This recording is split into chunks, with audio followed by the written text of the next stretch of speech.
Hello dear students, welcome back to my YouTube channel. So इस video ਦੇ ਵਿੱਚ ਬੱਚੇ ਅਸੀਂ 8th यूनिट ਦੇ 3 ਮਾਰਕਸ ਦੇ ਕੁਐਸਚਨਸ ਡਿਸਕਸ ਕਰਨ ਜਾ ਰਹੇ ਹਾਂ।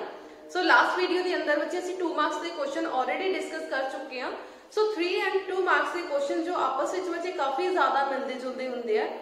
ਅਗਰ ਤੁਹਾਡੇ 2 ਮਾਰਕਸ ਦੇ ਕੁਐਸਚਨ ਅੱਛੇ ਤਰੀਕੇ ਨਾਲ ਪ੍ਰਿਪੇਅਰ ਹੈ ਦੈਨ ਬੱਚੇ ਉਹ ਤੁਹਾਡਾ ਬੇਸ ਬਣ ਜਾਣਗੇ 3 ਮਾਰਕਸ ਦੇ ਕੁਐਸਚਨਸ ਪ੍ਰਿਪੇਅਰ ਕਰਨ ਦੇ ਲਈ।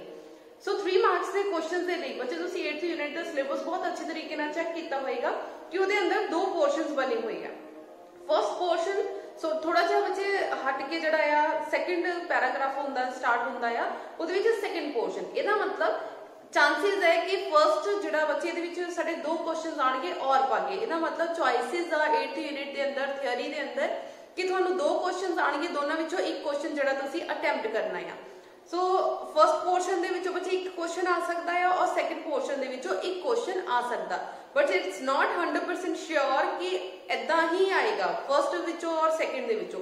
हो सकता फर्स्ट पोर्शन दे अंदरों ही तुहाडे 2 क्वेश्चन पूछ ले जाण या फिर सैकेंड पोर्शन दे अंदरों ही 2 क्वेश्चन पूछ ले जाण। बट बहुत ईजी चैप्टर आ, असीं कोई भी क्वेश्चन बच्चे स्किप करके नहीं जावांगे, सारे दे सारे क्वेश्चन जड़े असीं पढ़ के जावांगे। अगर असीं फर्स्ट पोर्शन की गल करिए, फर्स्ट पोर्शन के अंदर बच्चे तुहाडे कोल की आ रदरफोर्ड एटॉमिक मॉडल जिहदे विच अल्फा पार्टिकल स्कैटरिंग आ, इहदे कह लो फेलियर्स असीं अच्छे तरीके नाल पढ़ के जावांगे। एक्सपेरिमेंट जो बच्चे डायग्राम आ तुसीं +1 केमिस्ट्री के अंदर भी बहुत अच्छे तरीके नाल प्रिपेयर किया होएगा। सो वो क्वेश्चन अच्छे तरीके नाल पढ़ के जावांगे। Number 2 is a Bohr's model, that is the most important question जिहड़ा कि 2 तरीके नाल आ जांदा। नंबर 1 की है कि अगर वो पूछ लेंदे आ कि बोहर्स मॉडल की है देन उसदा रेडियस वेलोसिटी एंड एनर्जी जड़ी आ तुसीं फाइंड आउट करनी आ। बट सम टाइम जिहड़ा सिर्फ और सिर्फ एनर्जी वाला पोर्शन तुहाडे पूछ लिया जाता है। अगर एनर्जी वाला पोर्शन बच्चे पूछा जाता है तो बच्चे कंफ्यूज हो जाते हैं कि रेडियस और वेलोसिटी असीं ड्राइव करनी है कि नहीं करनी। अगर राजे तुहानूं उहदा रिजल्ट याद आ, रेडियस और वेलोसिटी दोनों दे रिजल्ट अच्छी तरीके नाल लर्न है देन तुसीं एनर्जी वाला आर्टिकल बच्चे एज सच जिहड़ा आ ड्राइव कर सकदे आ। क्लियर हो गया। अगर तुहानू रेडियस और वेलोसिटी का जो रिजल्ट लर्न नहीं आ तो ट्राई करो पहला रेडियस वेलोसिटी बच्चे सॉल्व कर लो देन एनर्जी वाला आर्टिकल जड़ा तुसी सॉल्व कर सकते हैं। थर्ड क्वेश्चन आ बच्चे तुहाडी energy level diagram. Energy level diagram जड़ा 3 मार्क्स का क्वेश्चन बच्चे आ सकता है।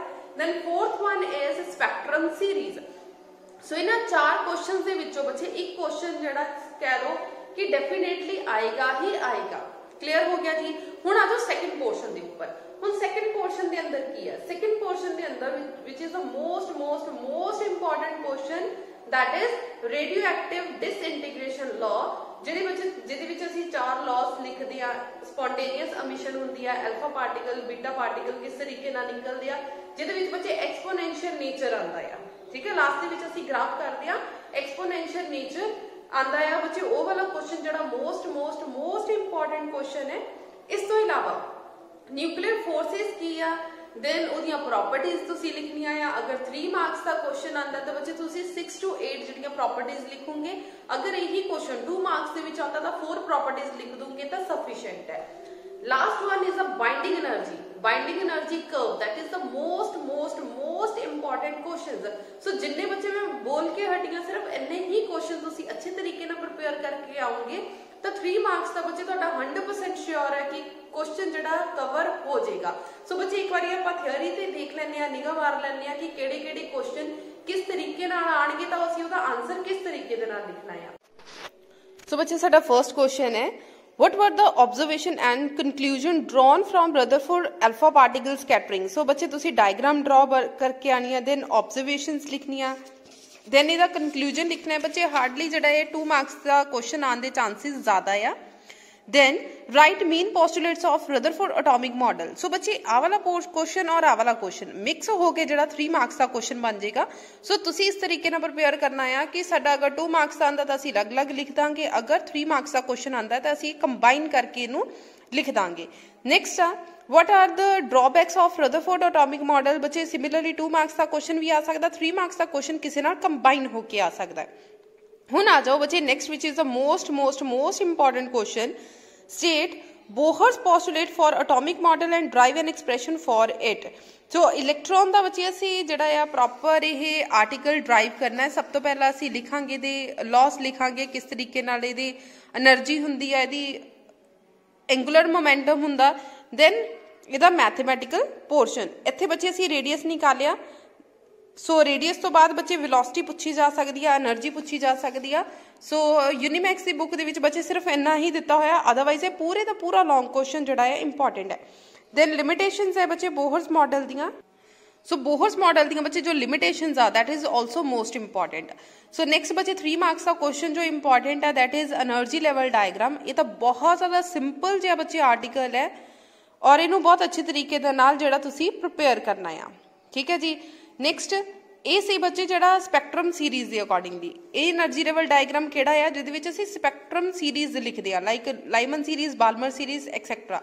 हुण आ जाओ energy level diagram for hydrogen atom. बच्चे दोनों क्वेश्चंस के विच कन्फ्यूज नहीं होना कि ये भी एनर्जी लेवल डायग्राम आ, ये एनर्जी लेवल डायग्राम आ स्पैक्ट्रम सीरीज़ आ और ये एनर्जी लेवल डायग्राम आ फॉर हाइड्रोजन एटम का। अगर हाइड्रोजन एटम आंदा तो बच्चे इस तरीके दे नाल आ वाला जिहड़ी ग्राफ आ तुसीं ये वाला प्लॉट करके आओगे, बिल्कुल नीट एंड क्लीन और पेंसिल के नाल बच्चे बना के आना।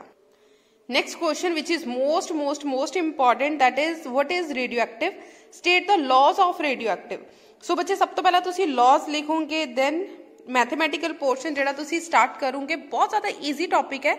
अगर थानू बच्चे एक्सप्लेनेशन नहीं क्लीयर इत्थे यदि आर्टिकल थानू नहीं आता तो तुसी बच्चे यूनिट नंबर 8 दे विच जाके प्रॉपर क्वेश्चन की एक्सप्लेनेशन देख सकते हैं। थानू हर एक क्वेश्चन की जिहड़ी आ proper explanation step by step जिहड़ी मिल जाएगी। और लास्ट दे विच बच्चे डायग्राम बनाना बिल्कुल नहीं भुलना तुसी। सो बच्चे बोहर्स मॉडल वाला क्वेश्चन एक बार एक्यूरेट दे विच देख लो, जो ज़्यादा बैटरली एक्सप्लेन किया होया, बहुत सोहना लिखिया होया। सो बच्चे इस तरीके नाल तुसी स्टैप बाय स्टैप जिहड़ा है एक्सप्लेन करना है। दैन प्रॉपर बच्चे तुसी रेडियस लिखोगे, दैन वेलोसिटी निकाली, दैन रेडियस जिहड़ा सॉल्व करांगे। इस वेलोसिटी के अंदर बच्चे आर आ रहा, जो भी असीं किसी का भी आंसर निकालते कोई होर वेरीएबल विच नहीं आना चाहिए। सो इस करके असीं वेलोसिटी दोबारा तो निकाली और सारियां टर्म्स कॉन्स्टेंट के अंदर सॉल्व कीतियां। सो बच्चे ये क्वेश्चन बहुत ज़्यादा इंपॉर्टेंट है, इन्हूं बहुत अच्छे तरीके नाल प्रिपेयर करना है। एनर्जी वाला आर्टिकल बच्चे अलग तो 3 मार्क्स का क्वेश्चन आ जाता है, बट वो लिए बच्चे तुहानूं वेलोसिटी और रेडियस दोनों पता होने चाहिए। सो ट्राई करो कि जिहड़ा आ तुसीं रेडियस एंड वेलोसिटी जिहड़ी नाल ड्राइव करके आओ। क्लियर हो गया जी। सो नेक्स्ट आ जाओ using Bohr's postulate derive an expression for the wave number. बच्चे आ क्वेश्चन लैस इंपॉर्टेंट आ, अगर थानू नहीं समझ आ रहा ये वाला क्वेश्चन तो तुसी स्किप कर सकते हैं अगर करके जाना चाहते हैं। अगर नहीं समझ लगेगा तो बच्चे कमेंट सैक्शन के अंदर पूछ भी सकते हैं तुसी। क्लीयर हो गया जी। सो नेक्स्ट क्वेश्चन बच्चे सेम ही आ जो आप यूनीमैक्स की बुक के विचों कह लो पढ़े आ एक बारी। सो सिंपल बच्चे उही क्वेश्चन इंपॉर्टेंट होंगे आ। सो हर बुक के विच तुहानूं जिहड़े क्वेश्चन आ वो मिल जाएंगे। बच्चे बाइंडिंग एनर्जी मोस्ट इंपॉर्टेंट आ, ये तुसी बिल्कुल भी स्किप करके नहीं जानी। ठीक है जी। दैन न्यूक्लियर फोर्सेज आ, न्यूक्लियर फोर्सेज बच्चे अच्छे तरीके नाल प्रिपेयर करना। रेडियो एक्टिव बच्चे तुसी देख सकते हैं 2010 तो लेके 18 तक कॉन्टीन्यूसली आया होया। सो बोहर्स मॉडल बच्चे और रेडियो एक्टिव अगर ये तुसी 2 क्वेश्चन भी अच्छी तरीके नाल कर जाने आ ना तो बच्चे 70% कह लो कि थोड़ा कोई ना कोई क्वेश्चन जरूर आ जाएगा। सो ये क्वेश्चन तो बच्चे तुसी बिल्कुल भी स्किप नहीं करके जानी। सो ये 2 क्वेश्चन बहुत ज़्यादा अच्छी तरीके दे नाल प्रिपेयर करके जाने। सो जाते जाते बच्चे वीडियो नू लाइक कर जो और मैक्सिमम शेयर कर जो। किसी तरीके की कोई भी प्रॉब्लम होएगी तो बच्चे कमेंट सैक्शन के अंदर पूछ सकते हैं। सो बच्चे नैक्सट हुण तुहाडा टेस्ट आ स्क्रीन के उपर। बच्चे टोटल 6 मार्क्स का टेस्ट है, मतलब 3 मार्क्स के हर एक क्वेश्चन है। टोटल बच्चे तुहाडा जिहड़ा एक क्वेश्चन है टेस्ट आ जिहड़ा आ वो हार्डली 15 मिनट्स के कवर हो जाना चाहिए, बट फिर भी मैं उत्ते टाइमिंग लिख दी 20 मिनट्स की। बट हार्डली जिहड़ा आ बच्चे 10 to 15 मिनट के अंदर तुहाडा टेस्ट जिहड़ा आ कंप्लीट हो जाना चाहिए। So all the very best for the test and as well as final exam. So जाते जाते वीडियो नू लाइक और शेयर करना ना भुलना। Thank you so much.